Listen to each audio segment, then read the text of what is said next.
20 years after, by Alexandre Dumas. Chapter 1. The Shade of Cardinal Richelieu. In a splendid chamber of the Palais Royal, formerly styled the Palais Cardinal, a man was sitting in deep reverie, his head supported on his hands, leaning over a gilt and inlaid table which was covered with letters and papers. Behind this figure glowed a vast fireplace, alive with leaping flames.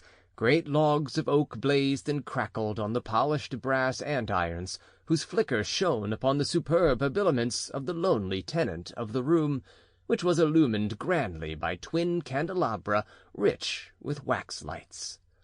Anyone who happened at that moment to contemplate that red simar, the gorgeous robe of office, and the rich lace, or who gazed on that pale brow bent in anxious meditation, might, in the solitude of that apartment, combined with the silence of the antechambers and the measured paces of the guards upon the landing-place, have fancied that the shade of Cardinal Richelieu lingered still in his accustomed haunt. It was, alas, the ghost of former greatness, France enfeebled, the authority of her sovereign contemned, her nobles returning to their former turbulence and insolence, her enemies within her frontiers, all proved the great Richelieu no longer in existence.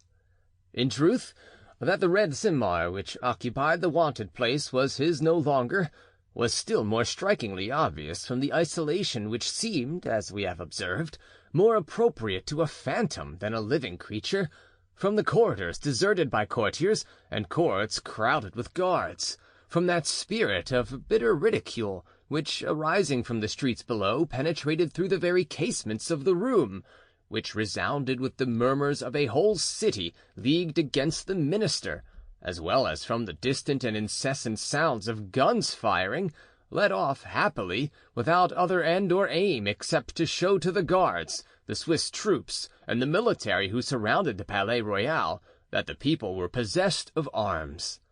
The shade of Richelieu was Mazarin.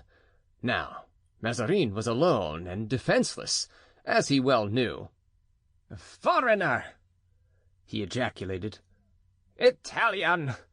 That is their mean yet mighty byword of reproach, the watchword with which they assassinated, hanged, and made away with the Concini.